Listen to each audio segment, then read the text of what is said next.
La idea era que este domingo el Partido Patriota eligiera a su comité ejecutivo, candidatos a diputados y proclamara su binomio presidencial para participar en las próximas elecciones. Sin embargo, las renuncias dentro de la agrupación hicieron cambiar de planes a sus dirigentes. Mire, eso es una decisión de la más alta jerarquía del partido que le corresponde a la Asamblea Nacional Extraordinaria. Y ellos tomarán la decisión dentro del 17 de mayo, aquí en una reunión, harán la propuesta y la votarán. El Comité Ejecutivo Nacional, los órganos permanentes del partido, listados de algunos departamentos donde no hay organización partidaria, listado nacional, Parlamento Centroamericano y listado metropolitano. Algunos dejaron el barco, repetían constantemente los dirigentes patriotas, que con la consigna "estamos más fuertes que nunca", intentaron levantar el ánimo de sus bases, con quienes eligieron a sus candidatos tanto para el Congreso como para el Parlacén. Se acordaron el Comité Ejecutivo Nacional, los órganos permanentes del partido, listados de algunos departamentos donde no hay organización partidaria, listado nacional, Parlamento Centroamericano y listado metropolitano. Entre los diputados que buscan la reelección se encuentran Juan Pablo Urrea, Edgar Cristiani, Oliverio García Rodas, Alexander Castillo, Luis Fernández Chenal y Valentín Gramajo. Así también buscará una curul en el Congreso la actual secretaria de Conjuve, Alejandra Carrillo. ¿Y sabe usted? Algunos de los dirigentes del partido oficial responsabilizan a los medios de comunicación de la crisis política que atraviesa el país.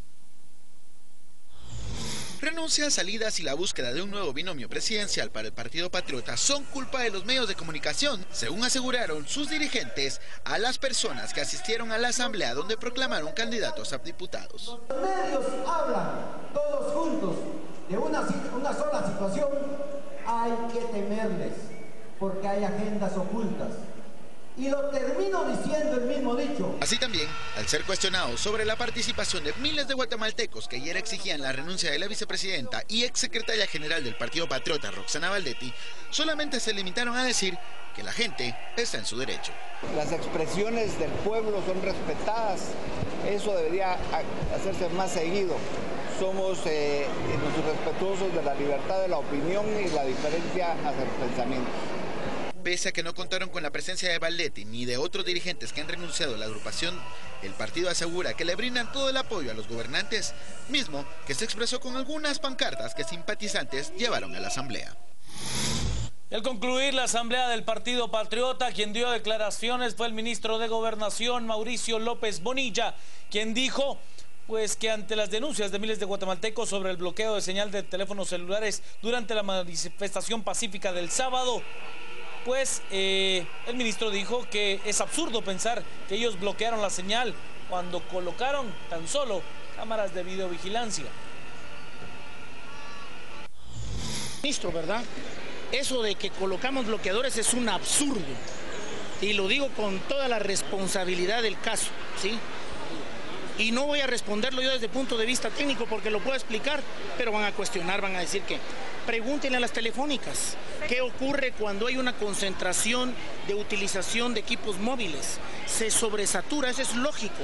Hay que preguntarle a las telefónicas, ¿tuvieron ustedes algún bloqueo de su señal con la antena o con las antenas que estaban cubriendo el parque de la Constitución? Pregúntenles a ellos porque les van a dar la respuesta técnica.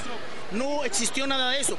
Entonces yo estoy de acuerdo con que hayan suspicacias, pero que hoy, imagínense ustedes, el centro de la atención sea un posible bloqueo de señales y no que ayer protestaron miles de guatemaltecos en contra del gobierno y lo hicieron en paz, lo hicieron tranquilos y no hubo ningún incidente. Eso es lo de fondo. No una cuestión que a mí me parece pueril, con todo respeto. Nosotros no estamos haciendo nada para bloquear alguna actividad. Somos respetuosos de la ley y de las garantías de los guatemaltecos. Yo como ministro no soy tonto, no me voy a meter a hacer cosas que puedan después venir en contra mía. Aquí la garantía de la integridad de las personas que participan está garantizada y eso fue lo que hicimos ayer. Por su parte, el arzobispo metropolitano Oscar Julio Bian Morales aplaudió la manifestación pacífica realizada ayer en la Plaza de la Constitución. Para el máximo jerarca de la Iglesia Católica en Guatemala, la manifestación del pasado sábado es una muestra del sentir del pueblo guatemalteco y del que se espera que las autoridades escuchen el mensaje. Puede darse perfectamente como se hizo ayer, en paz. Es una protesta y que quienes tienen que entender, entienden. Y creo que es un ejercicio de civismo que se ha realizado en nuestra Guatemala.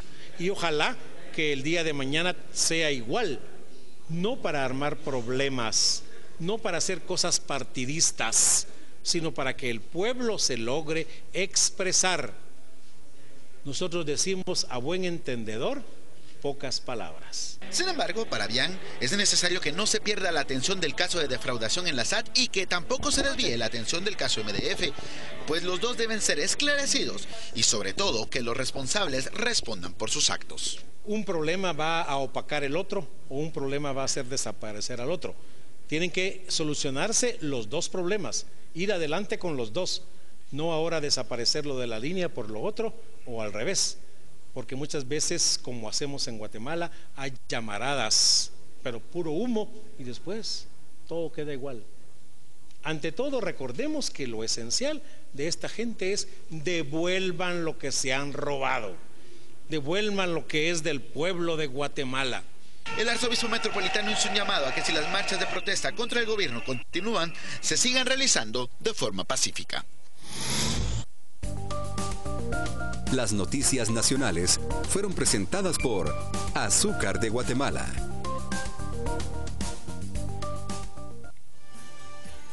Pausa al regresar más noticias.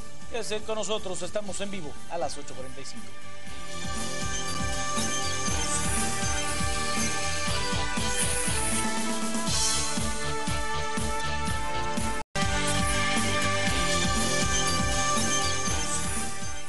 Gracias por seguir con nosotros. He de contarle que los magistrados de Corte Suprema de Justicia han comenzado ya ha recibido ya la petición de retiro del derecho de antejuicio a la vicepresidenta Roxana Baldetti, que fue planteada por el Movimiento Nueva República. Según Aníbal García, secretario general de la agrupación, ya fueron notificados al respecto, por lo que ahora esperan que los magistrados le den trámite del caso para que las investigaciones sigan su curso. Si los magistrados de la Corte Suprema de Justicia le dan trámite a la petición de retiro de antejuicio, estos deben enviar el expediente al Congreso de la República, donde serán los diputados quienes decidan si la inmunidad es retirada o no a la vicemandataria.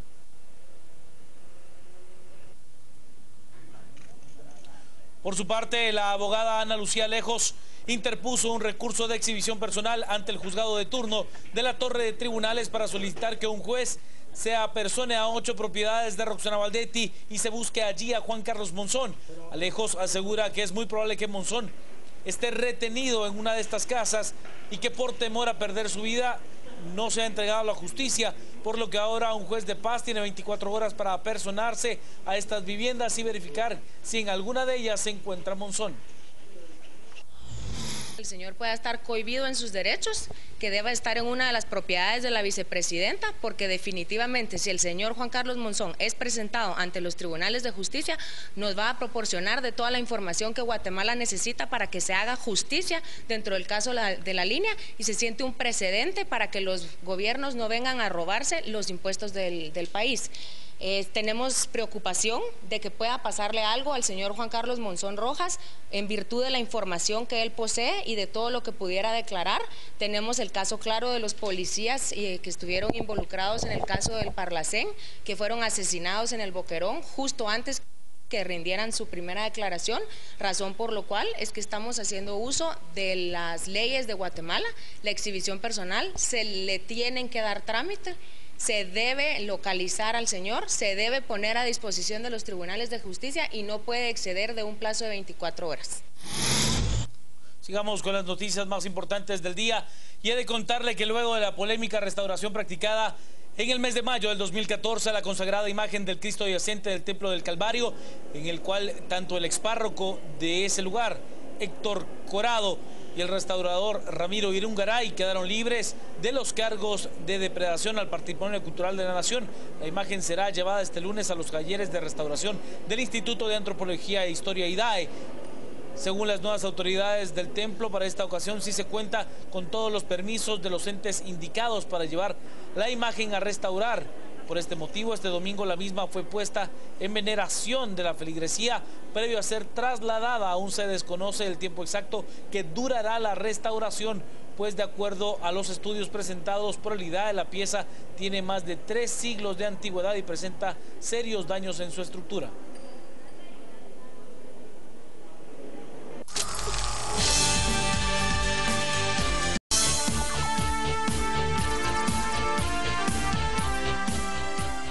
Buenas noches y bienvenidos. Domingo 26 de abril a las 8:45. Es un gusto estar con ustedes para conversar sobre los hechos más relevantes ocurridos. Ya no vamos a decir en la última semana, vamos a decir apenas en las últimas 24, 48 horas. Bienvenida Claudia Méndez Arriaza. Hola, ¿qué tal? Buenas noches. Pablo Hurtado, bienvenida. ¿Qué tal? Buenas noches, ¿cómo están? Don Pedro Trujillo, bienvenido. Aquí ¿Usted estamos, también? Listo. Siempre listo. Siempre listísimos. Siempre listo como los Scouts. Pedro, no A ver, sale señores, nunca. la manifestación del día de ayer, de eso hablamos inicialmente. Se ha producido en Guatemala la manifestación de protesta más concurrida después de aquella que se produjo en 1989 y que llevó a casi 40,000 maestros a la Plaza de la Constitución.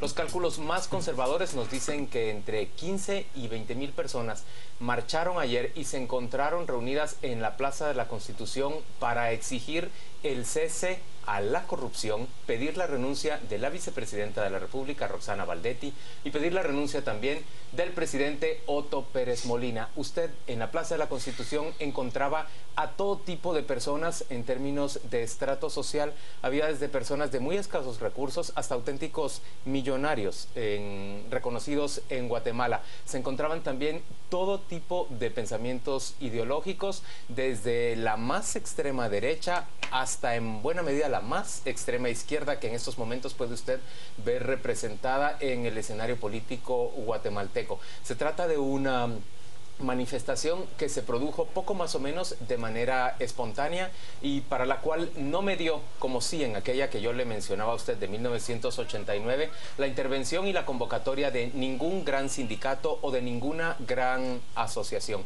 Se trata de una manifestación en la que miles de guatemaltecos cantaron el himno a una sola voz y exigieron que se ponga fin a esa corrupción rampante que existe en el gobierno del Partido Patriota. ¿Qué piensan ustedes?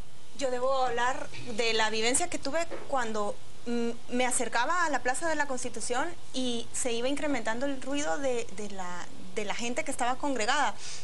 Es como el ruido de un estadio. Alguien lo comparaba también. De veras que se me puso la piel eriza porque nunca vi antes algo así. Ni como periodista, ni como ciudadana. Yo no estuve en Guatemala en el 2009, pero por lo que ustedes cuentan entiendo que esto fue mucho más multitudinario. Y cuando llego a la Plaza de la Constitución y veo que mucha gente estaba entrando por todas las partes, familias, gente niños, jóvenes, gente que llevó a sus hijos en la mejor lección de ejercicio ciudadano que creo que puede dar un padre o una madre de familia, llevar a sus hijos y mostrarle para protestar por una causa legítima. Y creo, o al menos yo no vi, aparte, así llegaron sancarlistas, llegaron grupos, pero fue una marcha muy legítima y fue una marcha genuina, que lo que yo vi ayer a mí me da esperanza de pensar que estamos de alguna manera reaccionando. Creo que tristemente es cuando nos tocaron el bolsillo, cuando realmente la corrupción nos toca a nosotros mismos. La corrupción, ustedes recuerdan que en las encuestas siempre sale como el 10º problema que le interesa al guatemalteco. Creo que si las encuestas se hacen mañana, esa percepción es distinta. La gente ve, por lo menos ahora, la corrupción como algo que sí tiene que ver con gente que muere en los hospitales, con niños que mueren de hambre, y una manera de protestar es haciendo lo que se hizo ayer y de exigir que la gente asuma sus responsabilidades como la vicepresidenta. Mira, yo vi un punto de inflexión que no se había dado, entonces eso es bueno, que toda la gente salga, que mucha gente salga a protestar por lo que ha ocurrido, es bueno en una sociedad tan relajada, apática, miedosa incluso por un pasado violento y tal. Eso es bueno. Yo eché de falta 3 cosas. Primero, a mí me hubiera gustado ver más sindicatos contundentes, por una razón, porque los sindicatos mueven grupos de poder y deberían de haber estado. Y el hecho de que no estén, la lectura es significativo, porque la lectura es que hay una cooptación política de los sindicatos y luego una cooptación sindical por los políticos. Es decir, lo que se ve ahí es una rueda peligrosa que ya sabíamos que existe, pero que aquí En mi opinión, esa es la lectura que yo hago de la no salida. Tampoco se eximen de la mancha de la corrupción, porque recordemos que es que están en el grupo metidos... de la línea hay un sindicalista que está acusado de formar parte de esa red. Pero no solo ahí, sino vimos en el sindicato de salud cómo había familias, etcétera. Otra cosa que yo eché en falta son los partidos políticos. No se vio una declaración de un partido político. Mejor, Pedro. Es mejor. No, no es mejor, verás por qué. Porque cuando hay una corrupción, las alternativas del poder deberían de haber salido a decir nosotros no somos así, y el que calla otorga. No salieron a decir nosotros somos así, porque lo triste es que nosotros sí somos así. Es decir, eso no fue una manifestación contra el Partido Patriota, que lo fue. Eso fue una manifestación contra el sistema de partidos políticos que son corruptos, y por eso que no están allí. Pero eso es importante, porque la conclusión es, vamos a votar en 6 meses a otros corruptos exactamente los mismos, y no dejamos de votar hace 8 años a otros corruptos exactamente lo mismo. Eso es importante. Lo tercero es cómo ciertos medios de comunicación social ignoraron absolutamente el tema. Todos los medios del líder y del señor Valdizón, y los medios oficiales, el Diario de Centroamérica, por ejemplo, y una parte, creo que del siglo XXI, si mal no recuerdo, ignoraban. Parecía que no había manifestación, el presidente estaba inaugurando no sé qué. Un poquito tapa. Es verdad, un poquito. Pero, por ejemplo, la televisión abierta ignoró lo ocurrido. No, el día de ayer. lo ignoró, pero espera, los medios de Valdizón absolutamente lo ignoraron. O sea, la manifestación no existía. Yo lo quería presentar en el siguiente segmento, pero no sé si les parece que les muestre 4 imágenes que seleccioné para que ahondemos en este tema. No sé si lo tiene listo producción para que nos muestre lo que yo observé desde ayer, que me da para una discusión mucho más allá de lo evidente. En el primer tuit, no sé si lo tiene producción. Miren, este tuit lo puso La Nación y también estaba en Facebook. Es una página de Facebook, mejor dicho. Decían que llegaron solamente 4,000 personas, cuando el sentido común nos decía que no Eso había... lo publicaron hoy. Lo publicaron ayer, Pedro. Esta foto es de ayer. Luego, miren el siguiente tuit. Dice que hay grupos de interés como MSN y de la decían que había 4,000 personas cuando era obvio que era el triple. Después NTV, que es el otro canal, el otro medio del señor Valdizón, aparte del periódico que veíamos antes, esto fue lo único que tuiteó de la manifestación. Y miren, no hablan ni de Valdetti, ni de renuncia, ni de corrupción. Dice una serie de demandas. Tuitearon la nota de La Nación y después dijeron que por un error lo habían puesto, lo quitaron, aunque lo volvieron a poner hoy. Y esto es lo que a mí me parece siniestro y me da terror. Esta es la portada de La Nación hoy, una foto de close-up, ni siquiera muestra realmente la cantidad de gente que llegó, y es la nota que está adentro, que si me la pasa producción, miremos, yo revisé. ¿Qué resaltan? Miren, esta portada no resalta, dice molestias, y en esa nota que no se alcanza a leer, lo que yo les puedo decir es, no se menciona a Roxana Valdetti. Dice la vicepresidencia, dice 2 veces corrupción en boca de supuestos analistas, y dice que pidieron la renuncia, pero según analistas no es factible ni positiva la renuncia del binomio presidencial. ¿Cuál es la lectura? Los medios de Manuel Valdizón están acallando, silenciando este caso. Y tiene mucho que ver con lo que dice Pedro. Solo es una cosa, son medios que no tienen incidencia en la población, no tienen repercusión en redes, ni tienen público grande. Lo que le están dando es un mensaje al gobierno: no te voy a perjudicar, no voy a minimizar y a falsear los datos, lo cual me parece a mí que aquí hay un pacto que es terrible. Bueno, terrible porque estamos pidiendo precisamente lo contrario. Y es un pacto que se ha denunciado desde los medios de comunicación desde septiembre del año pasado, cuando se da ese pacto ya histórico y que ha quedado en evidencia para elegir las Cortes. Tiene que ver mucho con lo que dice Pedro, pero yo quisiera cambiar la manera en como Pedro lo dice, porque dice eché de menos a un partido político.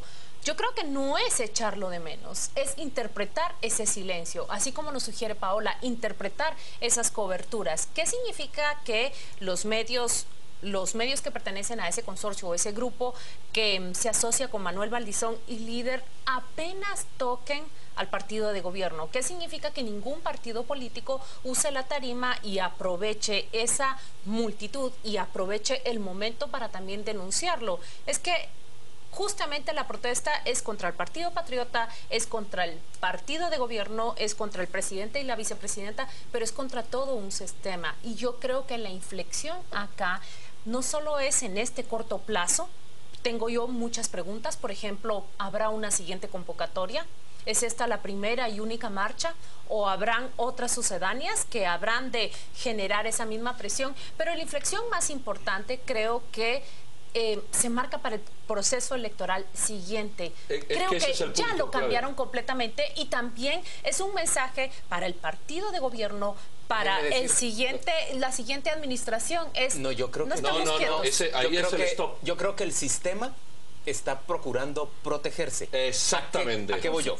Si la televisión abierta, que sabemos que es en buena medida el gran elector en este país y que respalda este modelo de partidos políticos muy corruptos, vehículos electorales que en realidad llevan a una persona con interés y a un grupo de gente que lo rodea con interés de hacer negocios con el Estado, yo creo que esa televisión abierta, esos otros partidos políticos que se ven como beneficiarios de una muy próxima elección, lo que no quieren es que se convierta en un punto de inflexión que modifique completamente un mecanismo o un sistema, ya lo he dicho, que les beneficie a todos ellos. ¿Pero qué medios tienen para detenerlo? Porque incluso a los opositores, todos sabemos que la corrupción, se asignan fondos.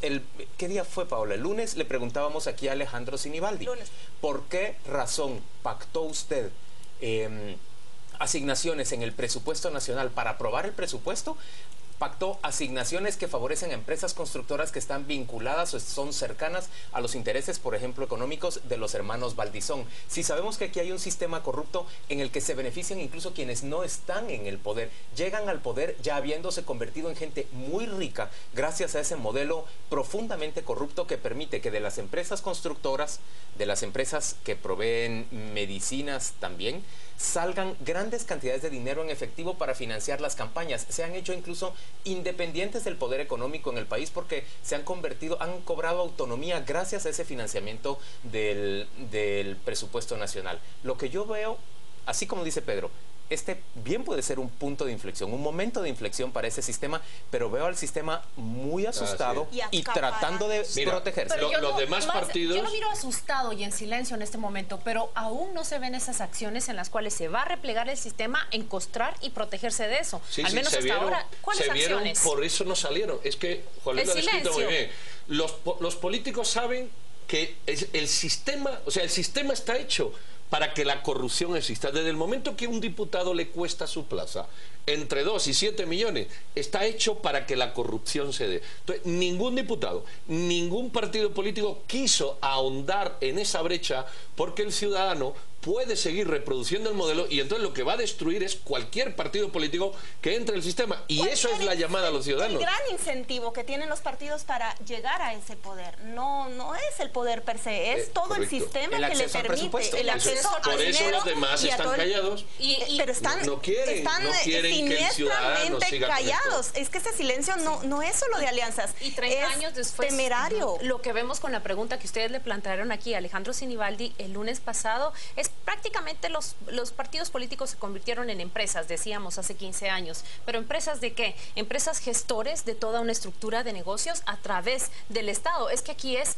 al dinero por el Estado, prácticamente. ¿Qué nos respondió ese día Alejandro Sinibaldi? Todo lo que yo negocié es responsabilidad del presidente de la República. Lo que ustedes me están cuestionando, ya sea presupuesto, ya sea integración de cortes, todo es responsabilidad del presidente de la República porque yo negocié en nombre suyo, pregúntenselo a él. Señores, queremos escuchar sus comentarios, queremos conocer qué es lo que usted piensa de esta discusión que sostenemos a las 8:45. Utilizamos en la red social Twitter el hashtag después de la protesta. Ese es exactamente después de la marcha. Sí. Ese es nuestro hashtag por medio del cual usted puede agrupar todos los comentarios que se están planteando a partir de esta discusión. La gran pregunta para mis compañeros, la gran pregunta para usted también es exactamente qué viene después de la marcha. El gobierno se encuentra en un grave y difícil predicamento. Yo voy a preguntar de manera concreta. Si el presidente de la República consigue que la vicepresidenta Roxana Baldetti se separe del gobierno y ofrece esto como una concesión. Ya hizo la semana pasada una concesión aceptando la ampliación por 2 años del periodo de la CICIG, la Comisión Internacional contra la Impunidad, a lo cual se oponía todo el gobierno desde hace mucho tiempo. Ya hizo esa concesión, pero esa concesión no impidió que más de 15,000 guatemaltecos fuéramos a la Plaza de la Constitución a protestar en contra de la corrupción y a pedir su renuncia y la renuncia de la vicepresidenta. Pregunto, si ahora el presidente promueve ese desplazamiento, esa separación de la vicepresidenta. ¿Sería suficiente para detener este clima que ha prendido el día de hoy? Ustedes vieron la foto de todas las portadas de prensa el día de hoy, cómo se está representando este movimiento y cómo parece estar empoderada una buena parte de la sociedad, por lo menos en las redes sociales. Lo primero que he hecho falta es las redes sociales, la respuesta del presidente. Ayer mismo eran la expresión. El presidente está ignorando, como dice Pedro. Ayer dio declaraciones en Solola porque vieron que hizo una actividad con su ministro de Salud. Que tenían del derecho de hacer manifestaciones. Pero que no se iba a pronunciar sobre el caso de la SAT. O sea, no habló, no reaccionó. El presidente está en silencio de esta marcha, ni va a reaccionar. ¿Sabes qué creo que va a ocurrir? Pero Pedro, sí le están pidiendo una respuesta. Pero no manifestamos mira, en balde. aquí tienen un cuero enorme todos los políticos. Lo que pasa es que aquí estamos valorando que 15.000 personas... Esos políticos durmieron mejor que tú y yo anoche porque tienen un cuero que se lo dobla. ¿Os crees, Pedro? No tengo la menor duda. Hoy han hecho la asamblea, de que luego hablaremos del Partido Patriota. Pero si eso parecía un funeral sin muerto. Bueno, parecía un funeral, pero les da igual. Esa gente tiene un cuero... Es que, vamos, lo que tú quieras. ¿Tú sabes lo que yo sí creo que va a ocurrir? Eso que se llama Standby Force en Naciones Unidas.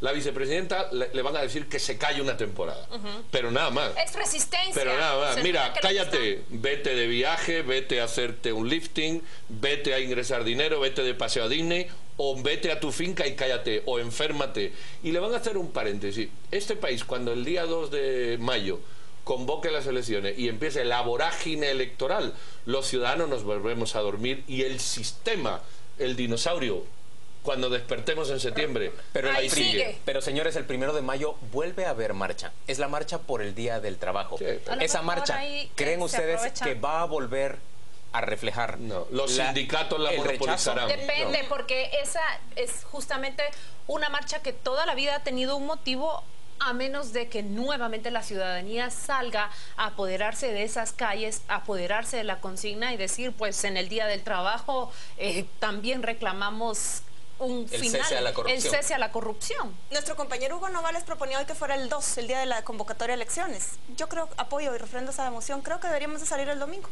para que no se mezcle con el Día del Trabajo y volvamos a salir los mismos.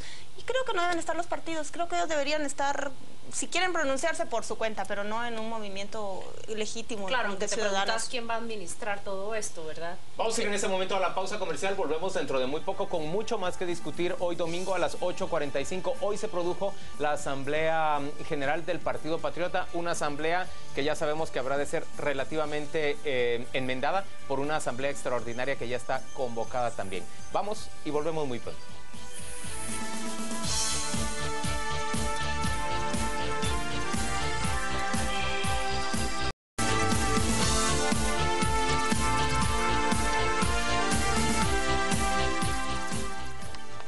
Hoy el Partido Patriota realizó su esperada Asamblea General en la que se suponía iban a proclamar a Alejandro Sinibaldi como su candidato a la presidencia.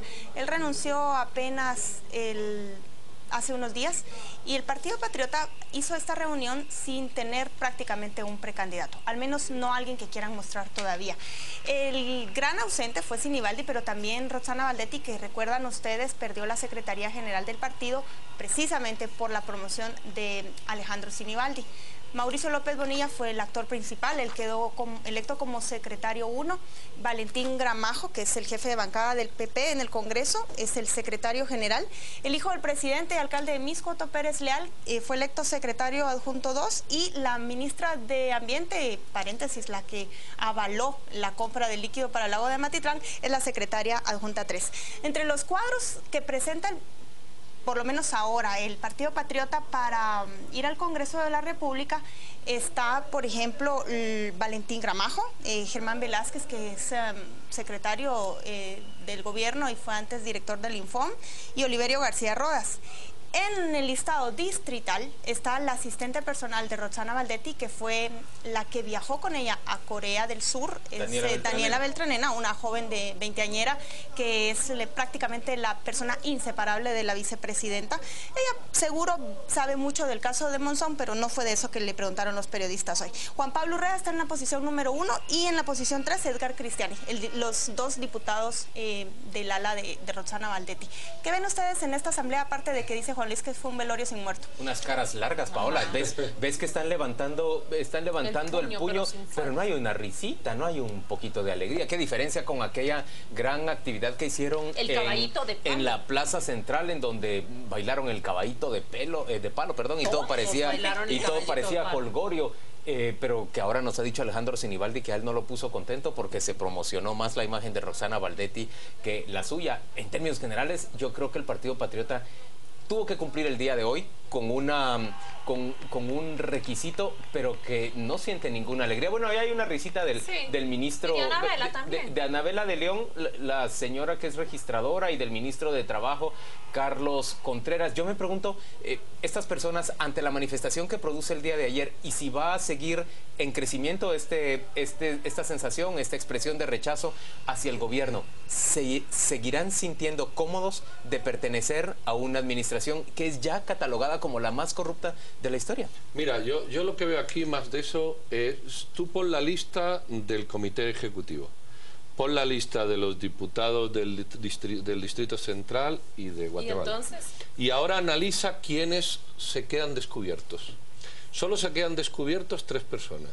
Michelle Mendoza, que es ministra de Medio Ambiente, Michelle Martínez, que es la... bueno, no sé qué puesto tiene. Es secretaria adjunta y es ministra de... Sí, no, yo sé, pero digo que no sé qué secretaría tiene de las que le han puesto ahí. Y Anabela de León y Mauricio López Bonilla. Solo se quedan descubiertos esos 3. Porque no tienen inmunidad si son electos. No tienen ningún cargo a futuro, porque están los diputados y ellos no están ahí. Los demás están todos incluidos. Punto número 2. ¿Quién es el gran victorioso de esta asamblea del Partido Patriota? El victorioso número 1, Mauricio López Bonilla. Era secretario 3 o 2, quitando el secretario general. Se queda uno con un Valentín Gramajo, que evidentemente yo creo que está ahí. A secretario número 1. ¿Cuál es mi conclusión? Yo llevo más de un año diciendo aquí esto. Esto es un golpe de Estado que se ha dado al Partido Patriota. Y lo dio Roxana Valdetti y Mauricio López Bonilla. Se han quedado literalmente con el partido. La pregunta es, y tiene su respuesta, la pregunta es, ¿qué va a hacer Mauricio López Bonilla después de que se produzcan unas elecciones y él quede fuera de todo el sistema, siendo un blanco en múltiples aspectos? Y solo hay una respuesta. Yo solo tengo una respuesta: irse con líder, que es lo que llevo diciendo un año que va a ocurrir. ¿Qué te hace pensar que se tiene interés o posibilidad de irse con líder? Bueno, las declaraciones del señor Valdizón hace 6 meses, cuando dijo: de este ministro, de este gobierno, yo rescataría a los ministros que hay, particularmente a uno. Si es que está nítido. O sea, es blanco, pone huevos, tiene cresta, pues es una gallina. Y eso es lo que está aquí ocurriendo hace un año. ¿Y crees? Pero a ver, yo no creo... Bueno, lo que yo no veo es que lo que esté ocurriendo en ese momento sea merced a una acción de Mauricio López Bonilla. Mi impresión es que Mauricio López está cargando un catafalco en este momento, que en términos generales a él le toca llevar al muerto, y bueno, pues está siendo así como muy leal con el presidente de la República y ahora con la vicepresidenta, porque incluso hoy expresó en sus declaraciones mucho afecto para la vicepresidenta, que lo que está haciendo es que está cargando al muerto, que es el Partido Patriota. Nadie carga al muerto por gusto, y menos queda descubierto 6 meses siendo ministro de Gobernación, teniendo señalamientos de negocios preocupantes y teniendo señalamientos desde las personas que están entregadas en Miami al gobierno norteamericano. Yo comparto parcialmente lo que dices. Creo que Mauricio López Bonilla se encuentra de cara a una oportunidad de posicionarse dentro del Partido Patriota. No tenía estas oportunidades ni siquiera un mes antes, pero también seamos realistas. El escenario en el que se encuentra el Partido Patriota en este momento es como dice Juan Luis. No lo generó. Es heredar. Y no lo generó nadie. Un factor externo. Bueno, lo generó la CICIG con su investigación. Lo generó Roxana Valdetti. Espera, no, disculpa. Y entonces lo que Mauricio López Bonilla está heredando es un partido que está no le ha caído al señor López Bonilla así, puchica la que me cayó. Llevan un año fraguando esto. Es decir, tumbarse a Sinibaldi les ha costado a la vicepresidenta y a López Bonilla un año. Llevan un año acción tras acción, desde que lo nombraron, desde la Asamblea General del Partido Patriota, que lo suspendieron en agosto del año pasado, hasta la publicidad que se generó en los 3 primeros meses. Pero luego en eso no estamos en desacuerdo. En eso lo comparto. Por eso no es que se ha caído. Y la pregunta sería, ¿quién ha filtrado todo esto también? No, solo lo único que te quiero decir es, Parcialmente estoy de acuerdo contigo. Sí, lo fraguaron desde hace un año, veíamos acciones, pero lo que te digo es un factor externo altera completamente el escenario. Mauricio López Bonilla no se encuentra en esa posición y en ese escenario porque lo haya heredado gracias a todas sus acciones. No es tan externo, discúlpame. Es posible que no es tan está externo. Sugiriendo que la propia Roxana Valdetti ocasionó se haya tumbado a Rosana Valdetti ha sido el catalizador utilizado precisamente por su personalidad absolutamente abrupta y disruptiva y codiciosa. Ella ha sido el vehículo perfecto para haber hecho cualquier cosa y efectivamente se han subido al vehículo. Quiero tocar algo de Mauricio López Bonilla porque ayer fue motivo de mucha suspicacia las cámaras que se instalaron en un carrito con el logo del gobierno de Guatemala en la Plaza de la Constitución. Como no había señal de celulares, se sugirió que podían ser bloqueadores. El ministro lo que reconoció es que eran cámaras. Y lo que se dice es que esas cámaras son las más especializadas que tiene Gobernación, con reconocimiento de rostros, de imágenes. Para perseguir vandalismo. Sí, qué bueno porque la manifestación se mantuvo en el orden, en buena medida porque éramos personas pacíficas las que llegamos. Y también las cámaras permiten tener cierto control. Lo que me preocupa es el control. Después de cuidar a los manifestantes, ¿qué hacen con esas tomas? ¿Qué van a hacer con esas imágenes? No deja de preocuparme. ¿Y dónde más las han empleado? A ver, señores, déjenme expresar mi opinión. Yo ayer escuché todas estas aprehensiones y todas estas sospechas y, digamos, había gente que lo llevaba a uno junto a las antenas y le decía, mira, ahí están los bloqueadores. Un poquito de averiguación técnica le hace a uno establecer que ante la aglomeración de más de 1000 personas en un sitio, suelen colapsar los sistemas de las antenas de las empresas telefónicas. No es que nos hayan vedado la posibilidad de comunicarnos desde la Plaza Central, es que eso ocurre prácticamente en cualquier situación, en los conciertos, en los estadios, cuando se aglomera tantísima gente en un mismo sitio que está requiriendo los servicios de las mismas antenas o de las mismas celdas telefónicas. Eso por un lado. Por el otro lado, miren, yo sé que en Guatemala tenemos una historia de un sistema contrainsurgente que nos ha amedrentado a muchos y conocemos esos sistemas de control y represión, como dice Claudia. Pero yo tiendo a ver la instalación de un sistema de toma de imágenes y de reconocimiento de facciones más bien como un acto de prevención ante lo que hubiera podido ser vandalismo, violencia, tratando de responsabilizar al gobierno de algo que por fortuna no ocurrió. Sí. Yo ayer, tengo que decir, miren, yo ya estoy viejo, yo he cubierto, ¿cuántos? Voy por 26, 27 años, yo he visto manifestaciones desde la época de la guerra, he visto manifestaciones en este momento, he visto, digamos, desaparición de estudiantes universitarios, de líderes sindicales, cuando había todavía violencia selectiva manejada desde el archivo. Señores, lo que vimos el día de ayer fue un manejo que a mí me parece moderno y prudente de los sistemas de seguridad. Una llamada, ponle un asterisco. Yo no lo había visto antes en el país, ¿lo habéis visto alguno? No. Eso sí es una casualidad, ¿no? Las son las mismas cámaras que están en la zona 18, que están en Misco, dicen que se utilizan. No, nunca antes en una aglomeración. Yo no las vi antes, no sé si nos hizo. Yo no sé si ustedes vieron de la huelga de Dolores. No sé si los han usado para esas ocasiones. Generalmente donde hay vandalismo y hay destrucción de patrimonio. Me encuentro, por ejemplo, a diferentes contingentes de las fuerzas de reacción inmediata, de las fuerzas especiales de reacción de la Policía Nacional Civil, algunos luciendo equipo muy nuevo detrás del Palacio Nacional, resguardando sobre todo monumentos históricos, el Palacio Nacional y la Casa Presidencial. Colocados a prudente distancia, estaban en la parte de atrás del palacio. Me parece, honestamente, me parece que hubo una presencia razonable de fuerza pública, bastante moderna en términos generales. No hubo la menor provocación, ni de los manifestantes, ni de la fuerza pública. El día de ayer hubo una manifestación en la que los guatemaltecos nos expresamos con entera libertad. Y me parece a mí que el gobierno, que la administración se comportó de una manera apropiada y razonable. Entiendo los temores que surgen respecto de estas antenas especiales y respecto de esas cámaras, pero yo tiendo a verlo más bien como un avance lo que se ha producido en el país. Si va a servir para proteger a quien manifiesta, pues qué bueno. Pero también comparto con Pedro la misma duda. Es la primera vez que se utilizan. Mira, en los pajoques no estuvieron. En Huehuetenango no estuvieron. Espera. Pedro, es que no la hemos visto antes. Entonces la pregunta es, yo entiendo que sirva. Un ejemplo absurdo, perdón, pero la huelga de Dolores, por ejemplo, pajoques, si aceptas la comparación. Sí, por supuesto. Porque la huelga de Dolores es algo previsible.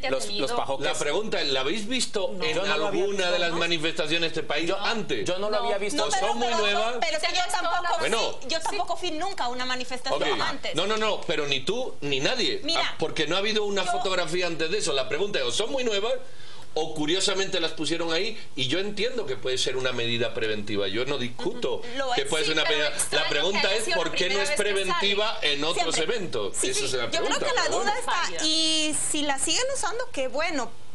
Ahora, si de esto salen nombres, salen imágenes, salen personas que llegaron y lo usan contra los manifestantes, yo creo que ahí pero señores, a mí me parece que no hay que animar a ese temor respecto de una persecución que yo en este momento no he visto. Y ahí, en la Plaza Central, me encontré prácticamente, es que díganme ustedes un nombre de una de las fuentes que se sienta habitualmente con nosotros, estaban casi todos ahí, diferentes grupos, había monjas, sacerdotes, gays, lesbianas, estaba prácticamente la Universidad de San Carlos, los la Universidad Mariano Galvez. Protegieron el edificio de gobernación ¿no lo vieron? Para que no dañaran la estructura. Y otros limpiaron en la plaza. ¿Recuerdan que hace 3 años fue cuando ocurrió toda la destrucción del edificio de gobernación? Estaba el movimiento cívico nacional, estaba la Marroquín. Sí, en eso estamos de acuerdo. Los neoliberales. Estaban todos ahí. Nadie dice que no fue una gran manifestación y que no hubo una acción externa que la cosa la cambia. Bueno, es que si encima meten la pata de comportarse de otra manera, lo hubiera quedado. Pero la pregunta sustancial, yo creo que la manifestación ya la vimos. El tema sustancial es el futuro. El futuro, y si eso es la manifestación de ayer, no se sigue reiterando contra un sistema, no contra un partido, aunque evidentemente ni una mujer. Aquí es un partido, es una mujer y es un caso. Pero esto es un caso, un partido y una mujer. Pero si tú te vas, así fue el anterior. Incluso hay quien decía, lo que se está haciendo es una tranza líder con el PP, que es exactamente la misma tranza que hizo el PP con la UNE. No sacar nada de lo que te encuentre. Y así sucesivamente se está replicando el sistema. El sistema por eso los partidos políticos no quieren discutir esto. Mira, en cualquier país occidental que se precie de tener una respuesta política de oposición, hubiera ido ahí un líder de la oposición capitalizando eso. ¿Por qué no fue ninguno? Porque lo único que podía capitalizar era la propia corrupción. Ese es el punto. Los políticos saben que ayer los ciudadanos se dieron cuenta de que están metidos en un sector corrupto, todo. Por eso te digo, que las elecciones cambian a partir de Es que las elecciones saben lo que hay que empezar a cuestionarse ahora, el tema de las elecciones. Las elecciones... ¿Qué sentido tiene ir a unas elecciones en las que lo único que hacemos es prolongar el sistema? Si en estas elecciones que vienen no hay un voto que diga yo no quiero a nadie y que se repita esto y vengan otros, si esa casilla no existe, tú vas a cualquiera de los que elijas, entras en la dinámica otra vez. Imagínate cómo va a asumir el siguiente gobierno, tomando en cuenta esta actitud y manifestación. El silencio es porque sí, los aterra que la gente despierte y que la gente exija lo que ellos van a continuar. Y se están haciendo alianzas ahora y siempre se han hecho. Y lo que viene ahorita son elecciones que lo que vamos a darle es la batuta a otro para que nos vuelva a hacer lo mismo. Robarnos las arcas, defraudarnos en el fisco, robarnos en las instituciones y empobrecer al país con el argumento de que vienen a salvarnos. Yo creo que de eso se trata la protesta. Yo creo que de eso se trata. Señores, volvemos a recordarle a nuestra audiencia. Queremos conocer qué es lo que usted piensa. Utilice en la red social Twitter, utilice el hashtag después de la marcha. Queremos conocer qué es lo que usted está pensando de todo esto que discutimos el día de hoy. Vamos a la pausa, volvemos dentro de muy poco.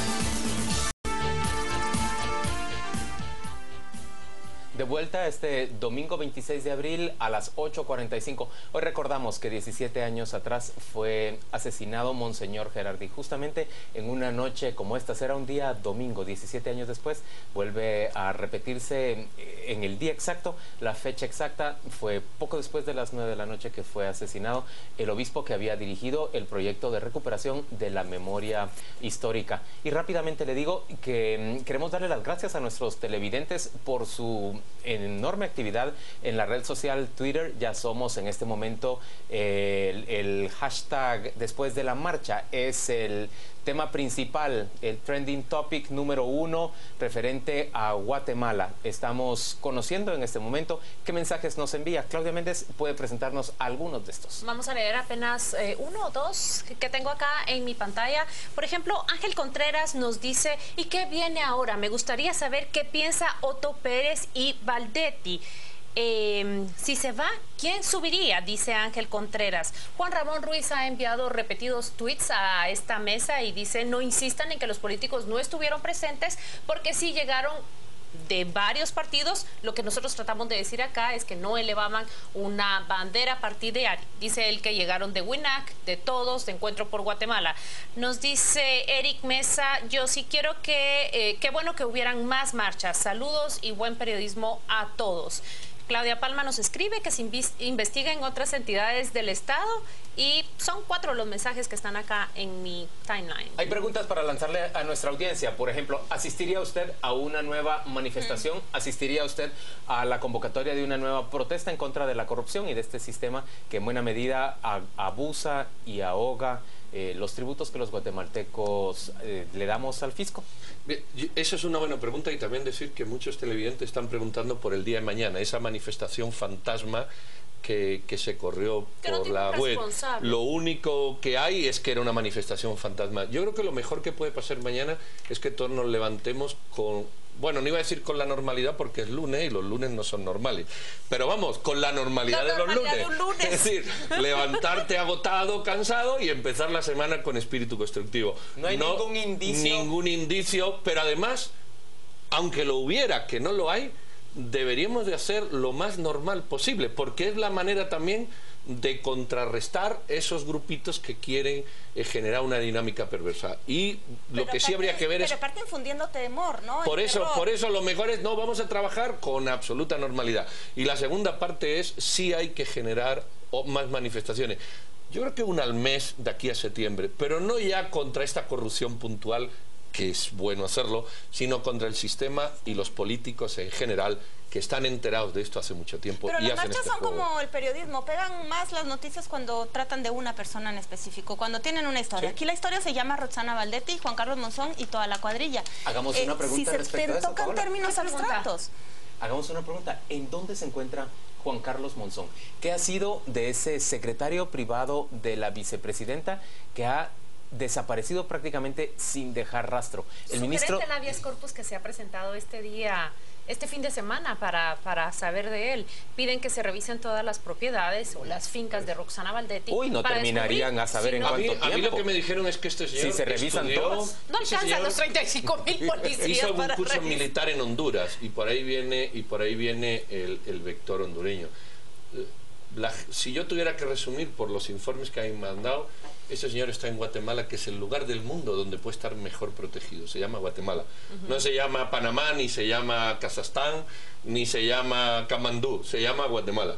Y es posible que esté escondido en una de las propiedades de gente que lo protege. Piden que lo busquen en las propiedades. Pero aquí no lo van a buscar, porque para hacer un allanamiento a una de las propiedades de la vicepresidenta, pues tienes que generar una dinámica legal que es absurda. Y mientras tanto el señor ya se pasó suponiendo que esté ahí, ¿verdad? Digo, y si no se pasa a la otra, eso no tiene. Que el solo hecho que se mencione una de las propiedades de ella como guarida de un prófugo te revela cuál es la desconfianza que hay sobre la vicepresidenta, porque que no se nos olvide que hace una semana celebró ella esa conferencia de prensa en la cual dejó más preguntas que respuestas. Que no se nos olvide que hace apenas 6 días el presidente Otto Pérez Molina salió a decir que había mentido sobre el regreso de la vicepresidenta. La pregunta aquí ya es, ¿ella lo ayudó a esconderse?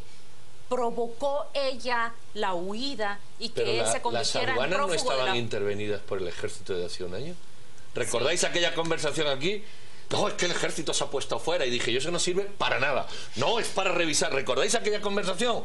¿Las aduanas, Puerto Quesal, no estaba intervenido por el ejército? Por supuesto que estaba intervenido y no sirvió absolutamente de nada. No, es que nunca el ejército llegó a allanarle el camino a la red de Monzón, a proteger. Porque esa es una la pregunta cultura. para el presidente también, que ya se ha olvidado. Vamos a ver, presidente, están defraudando aduanas. Usted hace un año intervino las aduanas con el ejército. ¿Me quiere decir cuál es el balance? Callado.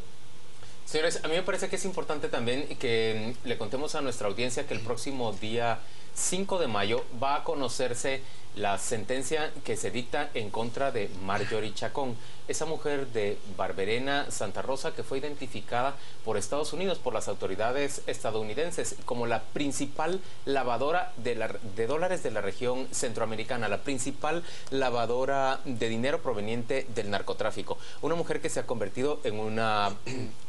se convirtió en una gran millonaria, en una mujer muy afortunada que dominaba vidas y haciendas de muchas personas en el país. ¿Puedo leer una cosa que es una fuente confidencial? Yo puedo contar que he revisado el juicio de ella en el sistema de documentos abiertos de las Cortes de Estados Unidos y hay un documento en donde está el acuerdo de su sentencia que hasta el día viernes se encontraba sellado. Esto es una protección hacia ella. Las únicas personas que tienen acceso a él, obviamente, es la jueza y sus abogados. Pero hay un documento que me llama la atención y lo voy a compartir brevemente y es lo que Marjorie Chacón firmó alrededor de diciembre del año pasado. Firma y acuerda con el gobierno de Estados Unidos colaborar plenamente para el combate al narcotráfico, pues ¿dónde? Pues en la región donde ella se desarrollaba como una empresaria del tráfico de drogas. Y dos, en ese mismo documento que firma y que traeré imágenes para el próximo viernes, ella admite que puede atenerse a la sentencia grave e incluso a pagar una multa de $10 millones, sea cual sea la sentencia, está fijada que pagará una multa millonaria. Calculemos 6 años. Dice la fuente que, como estamos hablando del hashtag y estas cosas que le mandan uno, dice que lo tienen en el área entre Copán y Chiquimula, en una finca militar que tiene pista, la finca San José Las Lágrimas. Imagínate. Ahí estaría el señor Juan Carlos Monzón, según Bueno, eso dicen aquí. ¿Qué finca? San José Las Lágrimas entre Copán y Chiquimula, es decir, en la zona fronteriza, o sea, entre Honduras y Guatemala. No lo escondieron en la finca obvia, en la de Tecpan, la que todos conocemos. O la finca obvia, por ejemplo, en Livingston. Porque ahí también hay propiedades del gobernante, así es. Pues yo digo lo que también dicen algo de Mario Chacón, pero esto lo vamos a dejar para la próxima. Muy bien, tenemos que despedirnos ya. Este domingo a las 8:45 se ha pasado muy rápido. Vamos a dejarle en pantalla la imagen de la primera plana de la revista Contrapoder, que esta semana pues ha tratado sobre la caída de Roxana Valdetti, el desmoronamiento de ese poder que ella llevó a concentrar.